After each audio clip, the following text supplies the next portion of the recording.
Mesdames, Messieurs, c'est le temps de l'information sur CamNews 24, le sommet de cette édition. Journée mondiale de la poste centrée sur l'urgence de l'innovation du monde de la poste à l'épreuve des nouvelles technologies de l'information et de la communication. Cette 46e édition interpelle le gouvernement camerounais à plus d'initiatives. À suivre dans ce journal les festivités dans la capitale camerounaise à Yaoundé. Bienvenue au journal. Nord, promotion de l'éducation civique et de l'intégration nationale.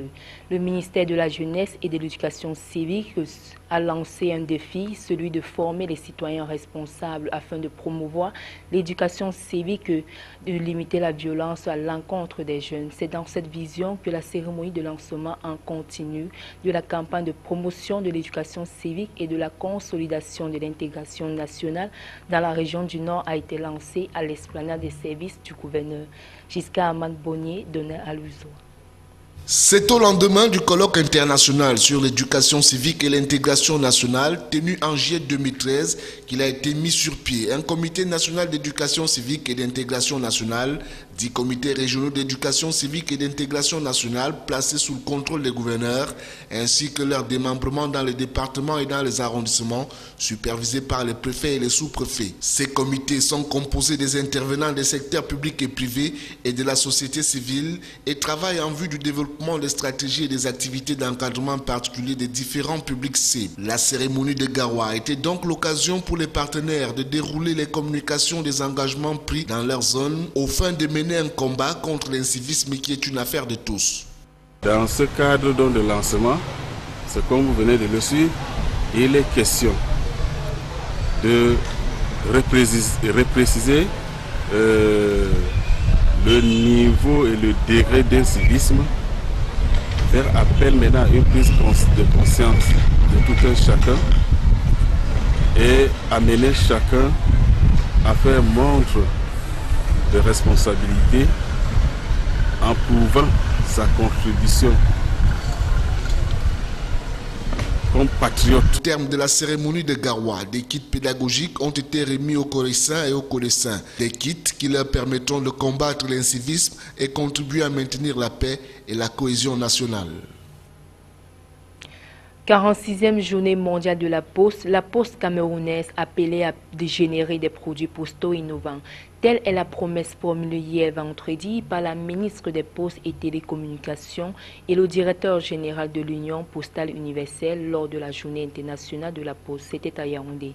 Marcel Vendor, Florent Palo. Cameroun Postal Service, en abrégé Campost, l'on a bien pris la peine mesure de ces nouveaux défis innovants. Confirmation avec le directeur général Campost, Frédéric Fény. La Campost se dote d'une gamme de services suffisamment agrandie et qui propose des produits aussi bien sur les métiers traditionnels, qui sont le courrier et le colis, mais aussi sur l'express, qu'il soit national, domestique ou international. Nous avons aussi innové cette année en lançant notre produit e-commerce qui nous permet d'être positionné sur le marché national, sur l'intégralité du territoire national. Pour la ministre des Postes et Télécommunications qui faisait ainsi son baptême du feu pour sa première sortie officielle après sa nomination le 2 octobre dernier. Les consommateurs des produits postaux doivent en même temps qu'ils expriment leurs besoins provoquer chez les opérateurs l'adaptation des services à leurs attentes. Le thème même de la journée mondiale de la poste interpelle à l'innovation pour pouvoir s'adapter aux besoins des usagers. L'environnement postal aujourd'hui, vous voyez qu'il est en constante mutation. Donc il est question pour la poste d'innover, de réfléchir, de proposer des produits qui puissent satisfaire les attentes des usagers. Au cours de la cérémonie marquant la journée de la poste, qui a été agrémentée avec la prestation de l'humoriste Kaiser Show, 20 jeunes lauréats du concours international épistolaire ont été primés. Leurs belles lettres sélectionnées sur les 1132 reçues à travers tout le pays par le jury de la poste ont séduit plus d'un. Et c'est avec des bourses scolaires d'une valeur de 100 000 francs chacune, d'une valeur totale de 2 millions de francs CFA, que les lauréats du jour sont repartis tout heureux d'avoir participé à ce concours. C'est le cas de ce jeune garçonnet de 10 ans, élève en classe de 6e. J'ai connu l'information par le journal.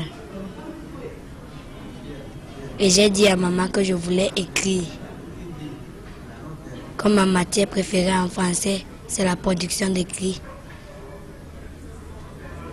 C'est pour ça que j'ai fait le concours de la Campus. Je suis heureux d'avoir reçu le prix de la Campus, du concours de la meilleure lettre de Campus. Pour être aussi proche des consommateurs et stimuler les adhésions, les services postaux doivent faire corps avec des astuces pareilles car dans un monde globalisant, tout devrait passer entre les uns et les autres comme une lettre à la poste. Les défis qui interpellent la Poste au niveau international sont nombreux, surtout avec la montée en puissance des nouvelles technologies de l'information et la communication. Quelle orientation pour une Poste performante et qui pourra surmonter l'épreuve des temps modernes? Reportage. Connue comme l'un des moyens de communication le plus ancien, la Poste et ses courriers timbrés doivent aujourd'hui faire face aux nouveaux défis qui interpellent l'activité postale, à savoir les produits innovants. Plus rapides et efficaces, fruit du progrès des technologies de l'information et de la communication, en abrégé TIC. Consciente des grands défis de l'heure, c'est à ce titre que la célébration 2015 de la Journée mondiale de la Poste a été placée sur le signe de l'innovation, l'inclusion et l'intégration comme principaux facteurs du succès pour l'avenir de la Poste. Le message du Senbissa Abdirahman, directeur général de l'Union postale universelle, exhorte à profiter des performances des TIC pour innover et créer des nouveaux segments de marché. Le directeur général de l'UPU est conforté à l'idée que la suivi de la Poste dépend fortement de son aptitude à évoluer et à innover rapidement pour combler les besoins. Les goûts et attentes des clients qui changent rapidement et qui sont de plus en plus exigeants.